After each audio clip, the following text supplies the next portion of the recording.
Alright, welcome back to Dalton's editing class, lesson 3. Today we're going to be learning about timeline organization and management. Now, the actual first step that I would like to do is not in the software itself, but somewhere on preferably your desktop or your documents folder is an organized area like this. You can see I have my videos and pictures and sounds all separated into folders. Now, another good thing is you can add more folders for more detailed, like, tags, essentially. You could go in here, create a folder, call it, like, April 2024, May 2025, or you could have it, like, sorted by video game, or just things like that. This is what creates an organized workspace. Now, another good thing is with your footage, is it's good to have a name for it. So sometimes if you have footage that is just like something that looks like that, you're not going to know what that is. Even if you do have the thumbnail, it's still good to have a name for it. Which this one's a pretty decent one because it has cloud, sky, cloudy blue. But if you had something else that wasn't named that, just give a brief description of what the footage is and what it contains. Now on to the actual timeline. So, as I've said in the last tutorial, one of the keybinds you can use is P. So we are going to import some footage. Here are some test footage that I have. Here, I'll make sure to mute that while we're doing this. This is just me and my friends playing a little bit of repo. So the first thing that I would do is if I'm going to edit a video, I am not going to think about effects, I'm not going to think about transitions or any of that first. My first thing is I am going to cut out the bits that I don't need. That is the most important part, is you want to start with your base. Your layer right here is going to be your meat, right?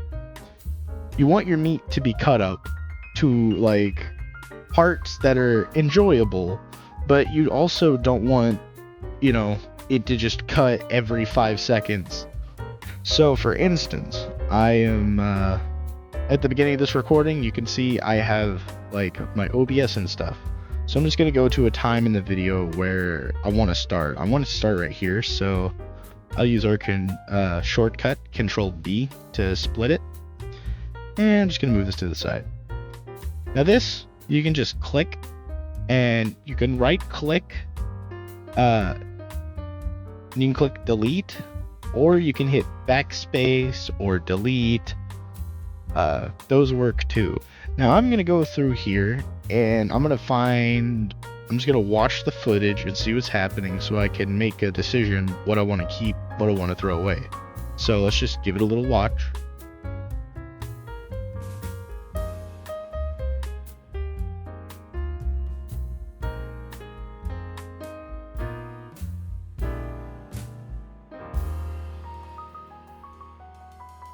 As you can see, this was not intended for YouTube. This was me setting up my recording software.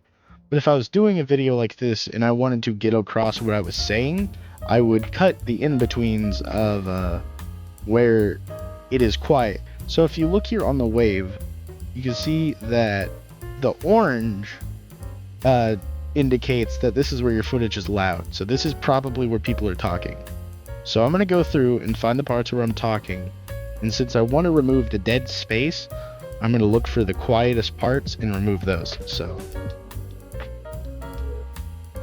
as you can see right here, there is almost to no audio. So right here, this is where I'm going to cut off the little boring bits.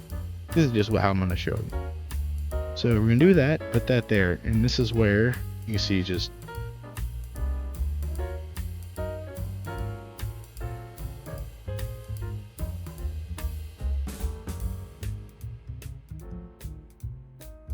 and go right here and cut out this.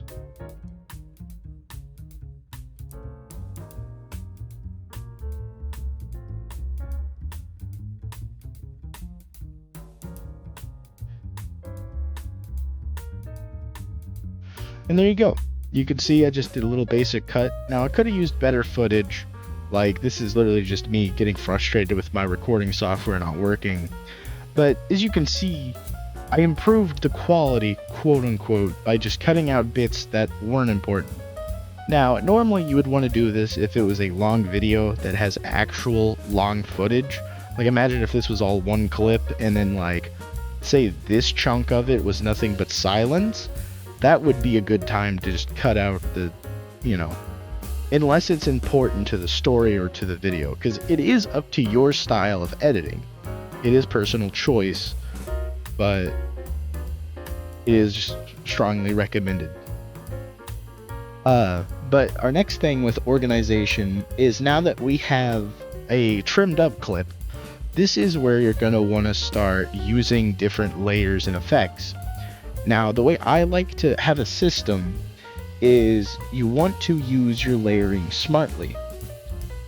So you want your bottom layer right here. What this is going to be your base video. This is what your main thing is going to be. Above that is when you want to have your effects layer, whether that be like, for example, there's these. You can use a lot of the free ones. I mean, the premium ones are the better ones, but there are some good free effects. But like, say for this, for example, the effects I would put here, and then on the top of effects, this is where we're going to want to put our overlays, which obviously, depending if you want the effect to be applied to the overlay, you would want to do it like that too. But we're going to be simple. We're just going to find a basic overlay. Look at this cat. I like cats. They're cool. So, for recap, bottom layer is your main footage. Your second layer should be your effect, unless you're wanting to put it on the overlay, and then on top of that is your overlay. So for instance, as you can see right here, it's just order of operation, bottom, middle, top. It's almost like working in Photoshop, but you're limited to a certain amount of layers. You get a bunch though. But as I said, if you want to apply the effect, this is where you would just take the effect and put it, well, on top of the overlay. I would get into more advanced things, but I think I'm going to save that for our future episodes. These are going to get progressively more and more advanced, because I will make sure to come back to certain topics so that I can go more in depth with it.